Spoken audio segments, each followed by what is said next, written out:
All right, Miles, let's talk about Oklahoma here for a little bit. Oklahoma, we talked about them before this season. This was a team a lot of guys we felt was sleeping on a little bit. This is still Oklahoma. They're still stacked. They had all the offensive firepower. New head coach Brent Venables is, by all accounts, a defensive genius. I know you've got some specifics you want to go into that with Venables and everything going on with Oklahoma as they head into their first absolutely pivotal Big 12 conference matchup against Kansas State. But before we hand it over to you for that, Oklahoma fans, we want to hear from you in the comment section below. What player has really jumped out at you so far into this college football season? Who do you think's really jumped out for the Oklahoma Sooners? Is it Gabriel? Is it a defensive player? Let us know in the comment section below who's really made an impact in your eyes. But Miles, give us the latest out of Norman.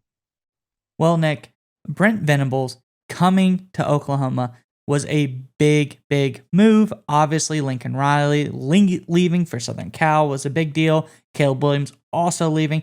But Venables comes in and people say, I wonder if this guy who's a defensive genius at Clemson, is it going to play over in Oklahoma? And it absolutely has. So far, they have been phenomenal. 3 blowout wins in non-conference plays. Oklahoma has looked like the juggernaut they are. I believe they're number 6 going into this game against Kansas State. So that's a big time game.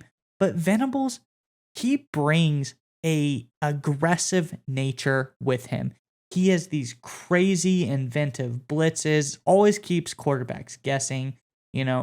He's done all of this aggressive coaching moves, so much so that it's extended into other parts of the team. Obviously, he brought Jeff Lebby over as one of his offensive coordinators, and they have built an up-tempo attack on the offense and in special teams. They even let their best players like wide receiver Marvin Mims or Billy Bowman come back and return punts and kicks. So they're all win at any means necessary.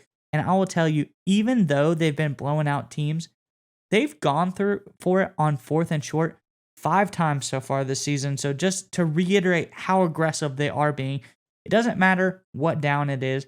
They think that this offense paired with this defense is explosive enough and a strong enough defense to back them up that they're willing to go for it at any point in time. So I just like this attitude, chip on the shoulder, aggressiveness that Brent Venables has really brought to Oklahoma so far. Nick, what do you think about this so far? Yeah, it's obviously worked well out. Out of conference play, a lot of cream puffs. Nebraska sucks, right? So obviously, there's a little bit of pause. Are they playing anybody good? That's why this matchup against Kansas State this weekend is massive, because Kansas State, surprising as it may sound, has given Oklahoma a lot of hiccups. They won 2 in the last 3. I think they've won out of the last 5 games. I'm looking up here. They've scored 30 or more points against Oklahoma. So defensively, Oklahoma has had issues against Kansas State. That's why I'm really excited to see that Venables defense up against Kansas State, because if they can come out and absolutely just dominate, physically control Kansas State, control the flow of the game, knock them out, use those blitzes, make all kind of big plays, and win going away, I think that sends a powerful message both to themselves and to the college football community that this Oklahoma team is legitimately as good as some of Lincoln Riley's best teams, if not even better. Yeah, Nick, and there's like a twofold approach here that I think they should take to Kansas State. Obviously, you can't let the Deuce get loose. Deuce Vaughn, Kansas State's phenomenal running back. You have to contain him. This season already, he's gone for 352 yards, 3 touchdowns, an average of 5.7 yards per carry, which is pretty phenomenal. If you can contain this guy for Kansas State, you're in for a much, much easier day. But Deuce Vaughn isn't the only superstar athlete on this field. Oklahoma's own quarterback, Dylan Gabriel, who we thought, we leaned towards him being the starter early on this season, and it turns out he absolutely was the right choice. Through the first 3 games, he's thrown for almost 759 yards, 7 touchdowns, 0 picks.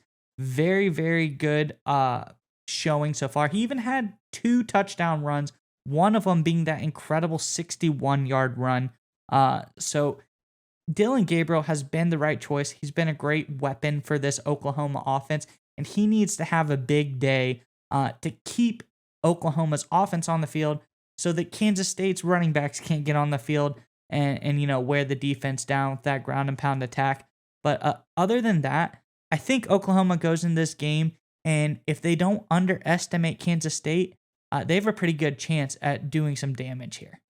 Yeah, so right now that Oklahoma's a 12.5 point favorite, so the odds makers agree with you. I think Oklahoma wins this one. I feel very confident about it if I'm a Sooners fan going into it. But I really love Gabriel here because Gabriel, I'm kind of surprised he's kind of an even more dark horse Heisman candidate than a lot of these other guys because he has the potential and he's going to because he plays in the Big 12, put up all time of big yards, right? And he has that story element, right? Like Oklahoma has these stories, whether it's Baker Mayfield, Kyler Murray, that guys that come in and make a big impact and really rise to the national stage. Gabriel can fill that kind of role, especially when you got an Oklahoma team that Caleb Williams left. Lincoln Riley left. So it's this new organization, obviously new program with the head coach coming in, obviously Gabriel coming in.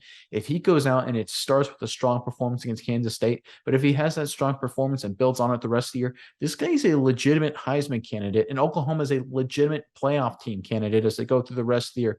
We talked about it before the year, but Oklahoma has been right on schedule the first 3 games, and I'm excited to see them come out and play against Kansas State. I think they win easy, and if this defense comes out and shuts them down, and let's say the score is 38-10, 41-10, something like I think it will be, that'll send a powerful message to the college football committee and the rest of the college football world that this is a legitimate contender in Oklahoma.